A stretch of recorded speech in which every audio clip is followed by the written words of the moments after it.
Assalamualaikum warahmatullahi wabarakatuh. Jumpa lagi dengan Ibu. Kita akan kembali melanjutkan pelajaran kimia materi kelas 12 semester 1 ya. Tapi sebelumnya kita ingatkan lagi ya pelajaran yang telah diberikan minggu kemarin.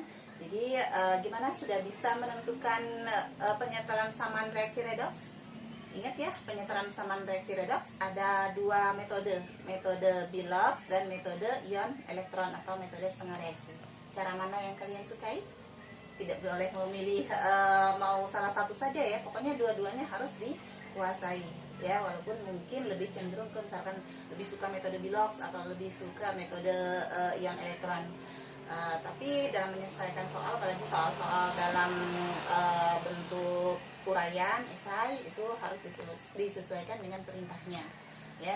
Baik, kalau metode Bilox tahapannya, tahap pertama menentukan bilangan oksidasinya ya, kemudian menentukan perubahan bilangan oksidasinya berapa, maksudnya naiknya berapa, turunnya berapa ya, oksidasi berapa, reduksinya berapa. Kemudian jika perubahan bilangan oksidasinya itu jumlah naik dan turunnya itu berbeda, maka harus disamakan dengan cara kali silang. Jadi misalkan naik 2 turun 3, berarti yang naik 2 itu kali 3, yang turun 3 kali 2. Pengalinya itu dijadikan sebagai koefisien ya. Kemudian setelah itu menyetarakan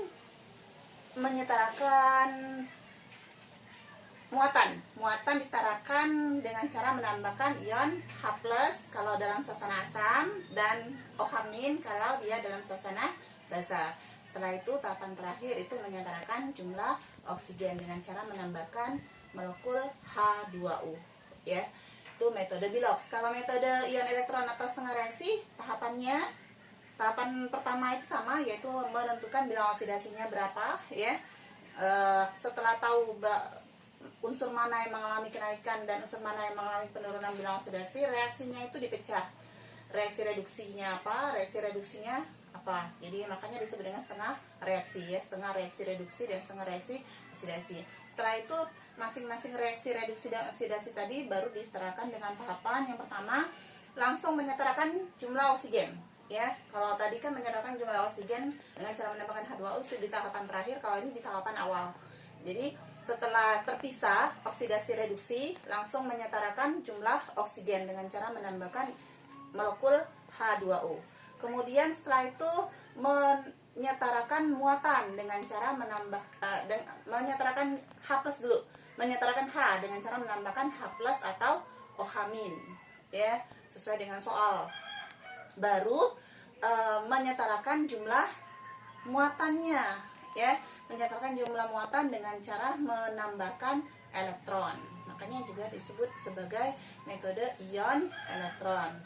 Nah, setelah itu jumlah elektron yang ditambahkan di reaksi reduksi dan oksidasi kan biasanya tidak sama ya. Disamakan dengan cara kali silang tadi ya, kali silang. Misalkan ada yang melepas 5 elektron, ada yang menyerap 3 elektron, berarti yang 5 kali 3, yang 3 kali 5 ya. Kemudian digabung lagi, disatukan kembali dengan disederhanakan, maksudnya jumlah elektronnya dihapus, jadi sehingga pada persamaan terakhir jumlah elektron tidak ada lagi ya. H2O-nya disederhanakan, H+ atau OH-nya juga disederhanakan. Itu penyataan persamaan reaksi redoks. Baik, sekarang kita akan melanjutkan pelajaran, yaitu ke KD selanjutnya. Ini KD menganalisis proses yang terjadi dalam sel Volta dan menjelaskan kegunaannya. Sebelumnya kan ini masih merupakan pokok bahasan yang lama nyatu dengan penyataan samaan reaksi redoks, yaitu sel elektrokimia ya. Jadi sel elektrokimia itu ada dua jenis sel elektrokimia, yaitu sel Volta dan sel elektrolisis. Apa bedanya? Banyak bedanya ya. Jadi ini sel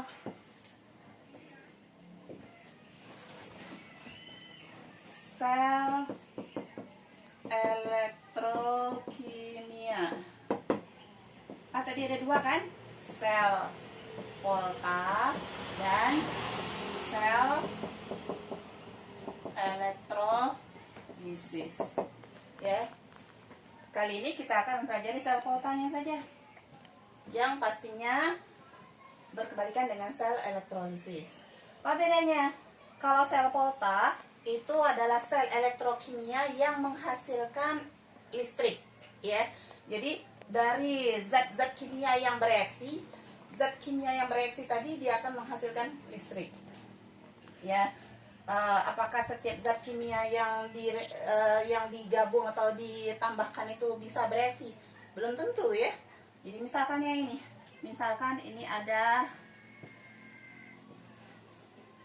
jana. Kalau dalam kimia jananya itu adalah beker glass, ya. Di dalamnya dimasukkan larutan CuSO4. CuSO4. CuSO4 ini warnanya biru, ya. Biru muda. Kemudian ditambahkan dengan logam Zn. Ya. Kalau yang ini bisa bereaksi. Jadi Zn yang ditambahkan ke Cu itu nanti Zn-nya, kan Zn itu seng, ya. Seng tahu kan wujudnya logam itu agak putih-putih, ya. Apalagi kalau sudah diamplas dia akan putih metalik gitu. Nah, setelah dicelupkan atau dimasukkan ke dalam larutan CuSO4, maka seng ini akan dilapisi oleh Cu. Jadi dia akan, Cu itu tembaga. Warna tembaga gimana? Agak merah gitu, ya, merah bata. Nah, jadi permukaan seng awalnya putih perak, kayak perak, kemudian dimasukkan ke dalam larutan CuSO4, maka permukaan seng tadi ditutupi dengan Cu dari ion Cu2+. Nah, kalau gini, misalkan dibalik nih. Jadi kalau ini bereaksi, ya, Cu2+ plus Zn akan menghasilkan Cu plus Zn2+, ya. Gimana kalau kita balik? Dibalik itu maksudnya di sini adalah ZnSO4. ZnSO4. Masukkan logam Cu. Jadi ketika Zn plus Cu, larutan Zn plus Cu ini tidak bisa bereaksi. Begitu dimasukkan ke larutan CuSO4, ya, ZnSO4, Cu-nya dimasukkan ke larutan ZnSO4, maka tidak terjadi apa-apa, tidak bereaksi. Nah, ini yang akan kita pelajari, ya. Jadi sel Volta berarti dia berlangsung secara spontan, ya.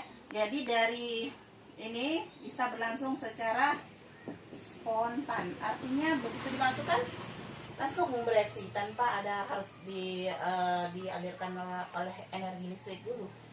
Malahan kalau dihubungkan dengan voltmeter atau ampermeter gitu, ada gerakan, ya, ampermeternya bergerak, artinya dia menghasilkan listrik, ya.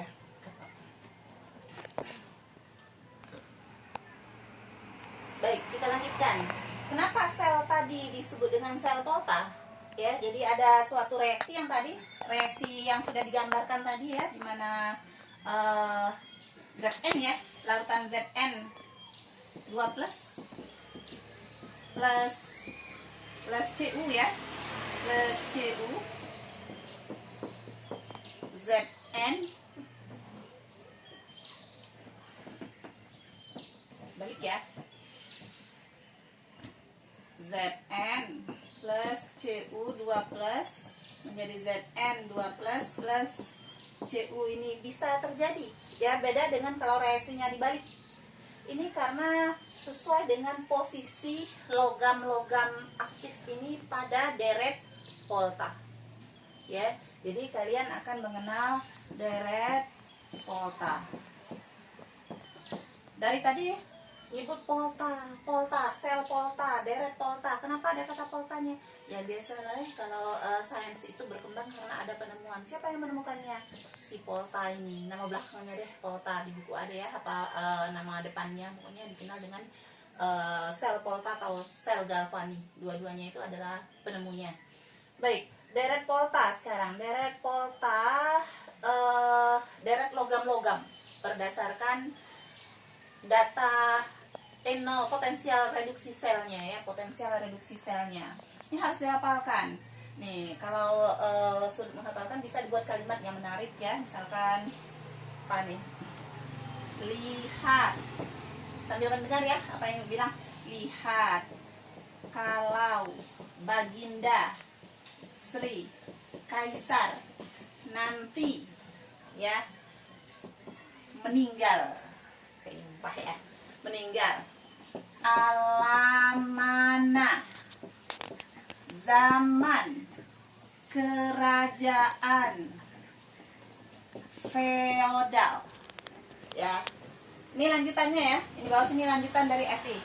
Kode CD kolonel ya. Sebab bingung. Curupuk nih maksa nih. Kerupuk maksudnya. Curupuk hangus agak pahit. Ulangi. Lihat kalau Baginda Sri Kaisar nanti meninggal. Alamana zaman kerajaan feodal. Boleh Firaun, boleh feodal. Kode kolonel. Sebab bingung. Curupuk hangus agak pahit. Ya. Ya, jangan hanya menghafal kalimatnya tapi tahu unsurnya ini. Litium, kalium, barium, strontium, kalsium, natrium, magnesium, aluminium, mangan, seng, apa nih? Krom, besi. Ini apa? Kadmium. Ini kobal. Antimon ya, bismut. Ini yang tadi ya, Cu nih. Apa Cu? Cu? Tembaga, raksa, perak, platina, emas ya. Nah, kaitannya adalah dengan posisi logam-logam ini dalam deret volta. Jadi ini Zn. Zn, mana Zn ini ya? Zn dengan Cu. Ya. Yang ini kan sekali lagi CD, CO dan seterusnya itu sebenarnya posisinya di samping Fe. Jadi setelah Fe namanya juga deret ya, berarti dia tidak boleh berkebalikan, tidak boleh ada yang salah posisinya ya. Yang sebelah kanan berarti Zn ya. Sebelah kanannya Cu, sebelah kirinya Zn kalau ini digabung. Nah, yang kiri akan mengalami oksidasi ya. Ini oksidasi, yang kanan mengalami reduksi. Makanya kalau dibalik, jadi misalkan yang tadi apa? Larutan ZnSO4 dicelupkan dengan logam Cu, tidak bereaksi. Ya, tidak terjadi reaksi spontan karena Zn tidak bisa mengalami reduksi.